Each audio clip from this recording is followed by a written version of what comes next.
Nouvelle édition sur Africa Télévision, mesdames et messieurs. Merci de nous suivre. Bienvenue dans cette édition de la mi-journée. Tout de suite, les titres. Fin à Dakar du Forum économique de la francophonie. Après 2 jours d'intenses discussions, la rencontre s'est clôturée sous de bons auspices avec à la clé plus de 80 propositions retenues.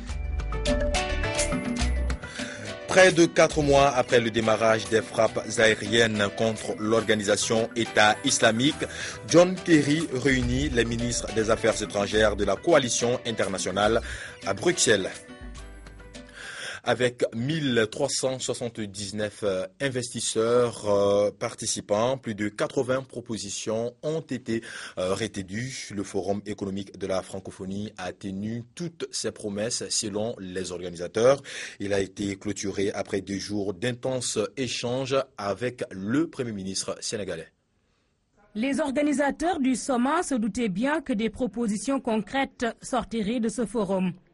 Ils avaient placé la barre très haut en confiant les panels à de hauts cadres du monde francophone. Tous ont répondu à l'appel avec des propositions aussi pertinentes les unes que les autres. J'ai proposé qu'on crée la banque d'investissement de la francophonie, ou banque d'investissement francophone, la BIF, qui va être une banque d'investissement pour financer en fonds propres et en quasi-fonds propres des projets d'infrastructures d'envergure dans les pays membres, surtout les pays demandeurs. C'est un contenu que l'on cherchait pour une francophonie économique. Le Forum de Dakar en fournit aujourd'hui 80. Avec ses propositions et la stratégie économique qui a été adoptée à Dakar, la dimension économique de la francophonie n'est plus qu'une question de temps. Ça va nous amener donc à prendre en compte des questions comme l'inclusion sociale, donc toucher la question du chômage des jeunes et des femmes en leur donnant quelques modèles de création d'entreprises en particulier. Cette stratégie donne quelques pistes pour renforcer les liens entre les acteurs qui opèrent au niveau de l'interrégional. 1379 investisseurs réunis en un seul lieu. C'est forcément bénéfique pour le pays hôte qui a de fortes ambitions d'émergence. Les réunions se poursuivent hors d'ici.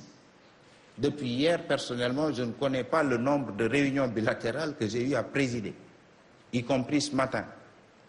Et le financement est bouclé, ils m'ont dit. Vous aurez votre marché d'intérêt national, les Rungis, un petit Rungis ici. Le Forum économique, prolongement du sommet de Dakar, a posé les jalons d'une ambition commune. Une francophonie économique pour mieux exploiter le riche potentiel de cet espace. Voilà le forum économique qui a été clôturé par le Premier ministre sénégalais. Dialogue politique entre l'Union européenne et le Bénin, un cadre de concertation entre partenaires. La 2e édition a eu lieu ce mardi à Cotonou. Le point de focalisation des débats, le contexte socio-politique dans le pays. Si la séance inaugurale s'est tenue au Palais des Congrès, c'est la salle des ambassadeurs du Palais de la Présidente de la République qui abrite la 2e édition. Le chef de l'État en a décidé ainsi pour marquer toute son attention à cette séance et témoigner sa reconnaissance à ce grand partenaire du Bénin. 85% de l'aide publique étrangère au Bénin provenant de l'Union européenne. C'est un cadre de concertation, c'est un cadre d'échange d'informations pour mieux se comprendre, pour mieux comprendre la position de l'autre et, si possible, agir ensemble. Une des caractéristiques principales de ce dialogue, c'est la flexibilité. Après avoir appelé l'attachement de son gouvernement et du peuple béninois à la démocratie, le président de la République a insisté sur la paix et la stabilité politique, sans lesquelles rien de positif ne serait possible. Cette veille de grande échéance électorale que s'apprête à vivre le Bénin, mon pays, vous pouvez constater avec moi que le contexte socio-politique devient un peu tendu. Mais je crois que c'est les attributs de la démocratie au sein de la classe politique. Si certains propos et allusions tendant à semer la confusion dans l'esprit du peuple béninois ne sont pas acceptables, il importe tout de même de souligner que ceci participe, si besoin en était encore, de la vitalité de la démocratie, la nôtre, et de son évolution progressive vers la maturité. Ce qui est sûr, martèle le chef de l'État, tout se passera bien et il s'y emploiera et convie aussi les acteurs politiques à jouer leur partition. Le Haut Conseil islamique du Mali, en partenariat avec l'ambassade des États-Unis, a procédé lundi dernier au lancement de la cérémonie officielle de la campagne nationale de lutte contre la maladie à virus Ebola. L'objectif de cette rencontre était d'épauler les autorités maliennes à bouter l'épidémie d'Ebola hors du pays. Le reportage ici de Abdoulaye Maïga et de Moussa Bari. Au moment où la communauté internationale se rallie auprès du Mali pour faire face à l'épidémie d'Ebola, les leaders religieux se joignent également à cette lutte contre la pandémie. D'où cette cérémonie marquant le lancement officiel de la campagne nationale de lutte contre la maladie à virus Ebola. Considérant la menace du virus Ebola sur notre pays et ses conséquences dévastatrices, le Haut Conseil islamique du Mali, en sa qualité de l'organe suprême de la communauté musulmane, exprime son engagement sans faille aux côtés des plus hautes autorités de notre pays dans la lutte contre la maladie à virus Ebola. Satisfait de cette initiative, l'ambassadeur des États-Unis au Mali, à travers son représentant, rassure les organisateurs. L'ambassade des États-Unis se ménage aucun effort pour vous aider à combattre l'Ebola par le biais de la sensibilisation qui est un malien essentiel pour lutter efficacement contre le virus Ebola. Ainsi, le Premier ministre, au nom du chef de l'État et de son gouvernement, a remercié et félicité au Haut Conseil islamique et l'ambassade des États-Unis au Mali pour l'initiative, avant d'ajouter que chacun a un rôle à jouer dans la lutte contre la maladie.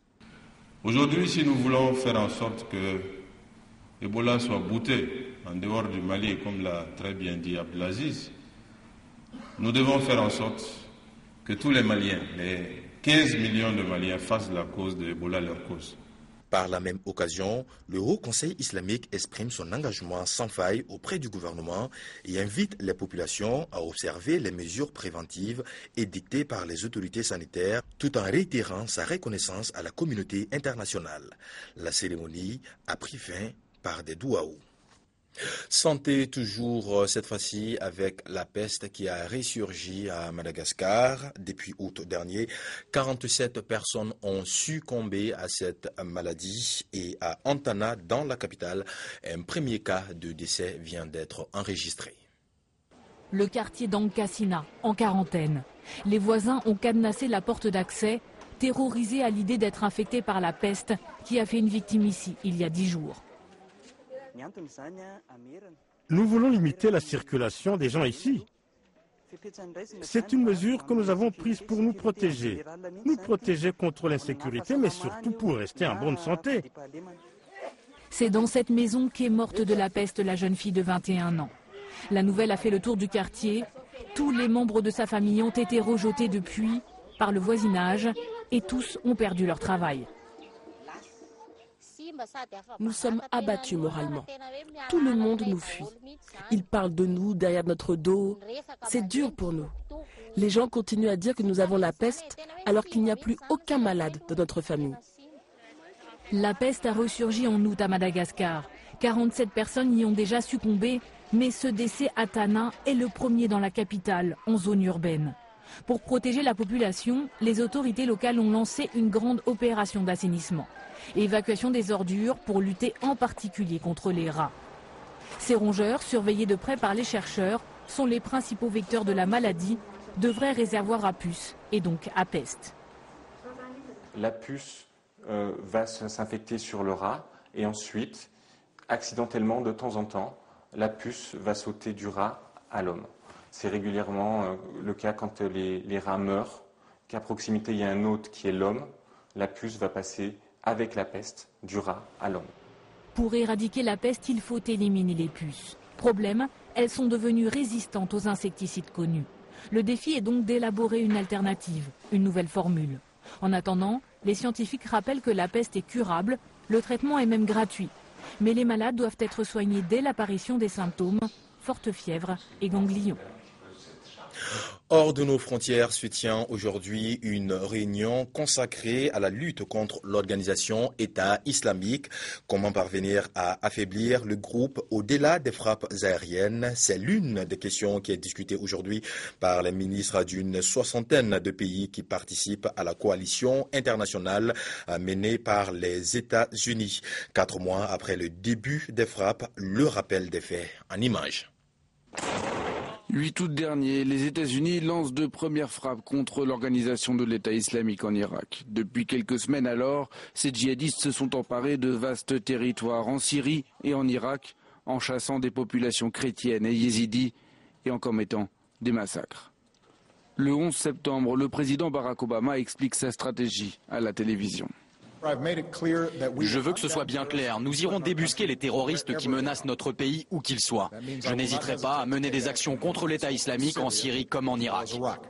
Quelques jours plus tard, la France, puis le Royaume-Uni, le Canada, l'Australie, mais aussi l'Arabie Saoudite, la Jordanie ou encore les Émirats Arabes Unis, à leur tour, lancent des frappes en Irak. Les États-Unis élargissent les opérations à la Syrie. Ils soutiennent les combattants kurdes et l'armée irakienne qui se battent sur le terrain. Des premiers succès sont enregistrés. Le barrage de Mossoul notamment est repris à l'organisation de l'État islamique.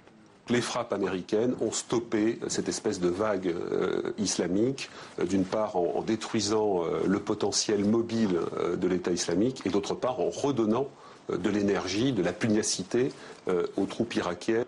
Mais les djihadistes sont loin d'être battus. Ils tiennent toujours de larges territoires, disposent encore de nombreuses ressources financières et continuent d'exécuter des otages occidentaux. En Syrie, les combattants kurdes ne parviennent pas à reprendre Kobané, ville située à la frontière turque, malgré l'appui aérien des Américains.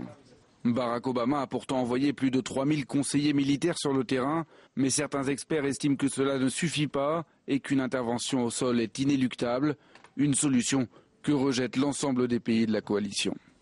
Le Premier ministre israélien Benjamin Netanyahou a limogé hier 2 de ses ministres récalcitrants à sa politique. Le premier est de la justice et l'autre des finances. Il a convoqué également des élections anticipées pour le 17 mars 2015 pour former une nouvelle coalition. Cette conférence de presse, il l'a longuement préparée en coulisses. Pour faire taire les critiques dans les rangs du gouvernement, Benjamin Netanyahou a choisi la sanction. En un mot, c'est ce qu'on appelle une tentative de putsch et je ne peux pas diriger le gouvernement dans ces conditions. Je ne peux pas diriger le pays dans ces conditions. De fait, j'ai demandé au secrétaire d'État d'émettre 2 lettres de démission pour les ministres Tzipi Livni et Yair Lapid. Renvoyés, 2 ministres centristes. La coalition au gouvernement vole en éclats. Dans la foulée, le Premier ministre israélien annonce la dissolution du Parlement et l'organisation prochaine de nouvelles élections. L'un des frondeurs renvoyés, le ministre des Finances, Yair Lapid. Le leader du Yesh Atid accuse Benjamin Netanyahou d'irresponsabilité. Au lieu de dépenser des milliards de shekels dans une élection, au lieu de mettre l'économie à l'arrêt, nous aurions pu voter un budget social. À l'origine de la fronde, plusieurs gros dossiers. Le vote du budget 2015, la colonisation des territoires occupés et le sort des Palestiniens, ou encore le projet controversé visant à faire d'Israël un État juif. Selon ses détracteurs, ce projet pourrait faire des non-juifs des citoyens de seconde zone. C'est l'avis de la ministre de la Justice désormais limogée Tzipi Livni. Un coup de poker politique pour Benjamin Netanyahou. Selon les derniers sondages, si les élections avaient lieu aujourd'hui, son parti, le Likoud, devrait rester la principale force politique au Parlement, de quoi lui garantir presque à coup sûr un 4e mandat.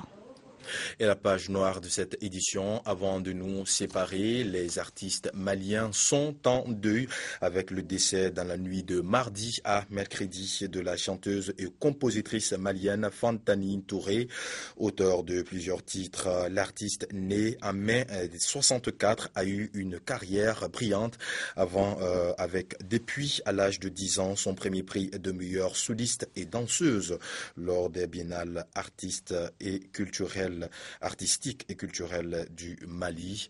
Voilà, c'est une grande ambassadrice de la musique malienne qui nous quitte. Que la terre lui soit légère. On se quitte avec son dernier clip.